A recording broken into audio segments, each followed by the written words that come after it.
Bharatiya Janata party का एक ही मुद्दा है।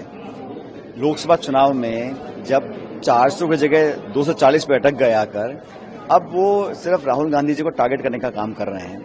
मुझे लगता है कि विपक्ष की आवाज मजबूत हो रही है तो कहीं ना कहीं बेचैनी सत्ता पक्ष को होती है।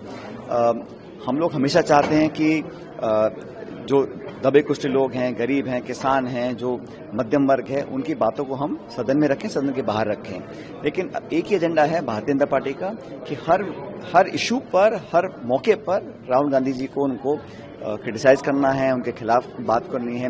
अब विधानसभा के चुनाव चल रहे हैं, जनता का जो माहौल है, जो मुझे लग रहा है वो कांग्रेस के पक्ष में है, उसको देखकर भी कहीं ना कहीं भाजपा के अंदर कुछ बेचैनी चिंता है, इसलिए इस प्रकार की बातें इनके नेता बोल रहे हैं। मुझे लगता है कि इस देश में बहुत ऐसे लोग हैं, करोड़ों की तादाद में, जिनको सरकार के सहयोग, सहायता, समर्थन की जरूरत है और मिलनी भी चाहिए।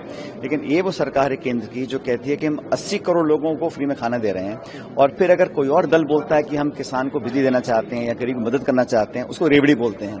तो आप $1 ट्रिलियन इकोनॉमी की बात करते हैं, अर्थव्यवस्था की बात करते हैं, फिर 80 करोड़ लोगों को फ्री में खाना देते हैं, और फिर बोलते हैं कि विपक्ष अगर बोलता है तो वो फ्री भी है। आप खुद दें तो वो सही है, कोई और अगर वादा करता है उसको रेवड़ियां बोला जाता है, तो दोहरा मापदंड है, ये सही नहीं है।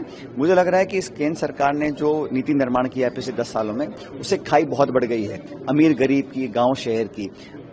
खरबपति करोड़पति लगातार बढ़ रहे हैं, लेकिन जिन लोगों को 2 जून की रोटी नसीब नहीं हो रही, उनकी तादाद बढ़ रही है, तो खाई बढ़ रही है अमीर गरीब की। वो बहुत बड़ा चिंता का विषय है।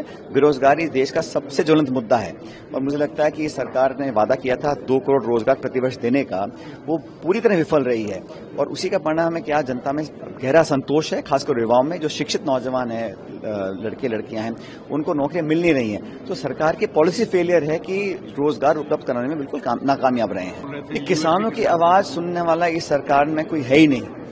इतना बड़ा आंदोलन हुआ, 3 काले कानून उन्होंने पारित किए, फिर विड्रॉ करे, सैकड़ों लोगों की जान चली गई, महीनों तक राजधानी को घेर के लोग बैठे रहे, उन पर लाठियां चलाई, गोलियां चलाई, बम बरसाए, आंसू गैस चलाए, उन पर मुकदमे करे, उनको उग्रवादी कहा गया।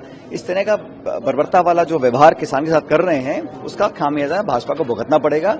हम सब लोग किसानों के साथ हैं, उनकी सारी वाजिब मांगों के साथ हैं, और हमारी पार्टी ने वादा किया था कि हम सरकार अगर बनाते तो एमएसपी पर हम कानून बनाने की हमने बात की थी। वो आश्वासन लोगों ने किया, मैनिफेस्टो में लिख कर दिया था।